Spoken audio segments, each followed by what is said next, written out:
We need to think out of the box, on these difficult issues, and we don't want to be stuck with the smallest possible box. The Republican, Democratic, this kind of dichotomy that we have that splits everything up into two, right?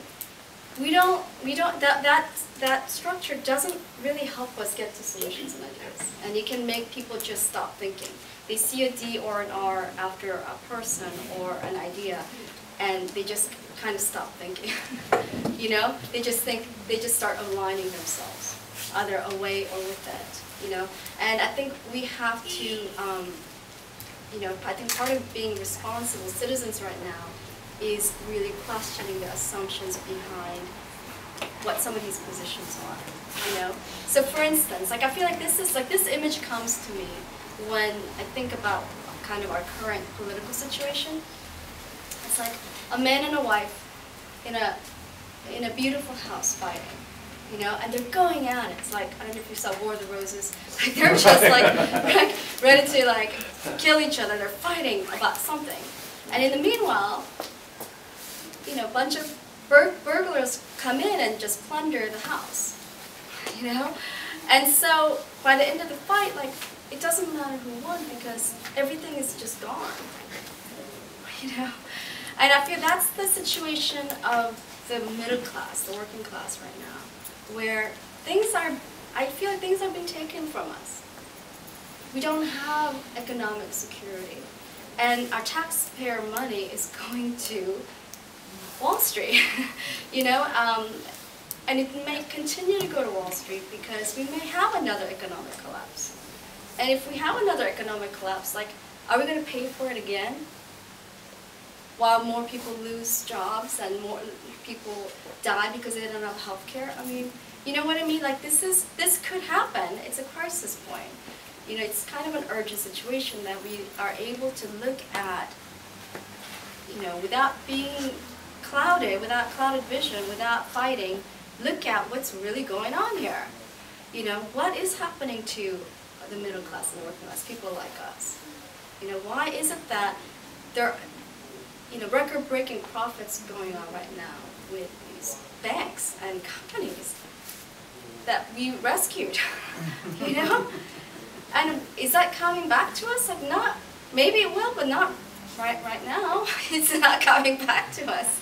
So while we fight like husband and wife who can't get along, we're being taken. Things are being taken from us. I feel that's what's going on, and that's one reason we have to stop the fighting, because the Republicans or Democrats, Tea Party people even, they're not really our enemy.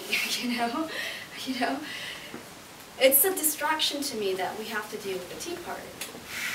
Because I feel like they're not really our enemy. I feel like a lot of them are people who are just like us, except they have, to me, kind of a misguided view of what the solutions are. They think that the federal government is at fault for everything that's wrong. So all the fear and anxiety they have about their future, they blame on the federal government and Obama and Pelosi and Reid, right? I don't think that's correct. But we're forced to kind of deal with them almost every night on cable news or read about it the next day in the newspapers. And to me, it's just like we're being asked to look at theater. They're just waving their arms saying, look at me, look at me, look at me. Pay attention to this is what's really at stake, but that's really not what's at stake. What's at stake is our economic future, our relationships to each other, and our relationship to our government and to our community. These are real relationships that are being eroded because there's so much cynicism and hopelessness, helplessness, and really negative feelings that I think are out there because we're afraid. After we had this terrible, catastrophic economic collapse, and nothing's changed.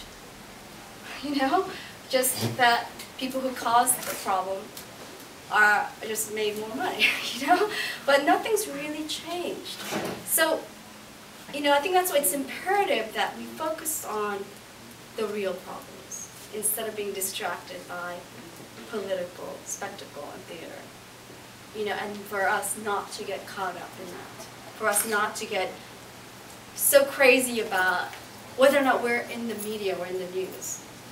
Because you know what, that doesn't matter. What will matter is if we're organized and we emerge as a voice of conscience in our country, and that we emerge as responsible, effective voters, and our, you know, our elected leaders have to pay attention to us. You know, we have to engage in a way that's going to lead to good government and good outcome, right? So I think that's what will matter, not whether or not we can beat the Tea Party on Facebook.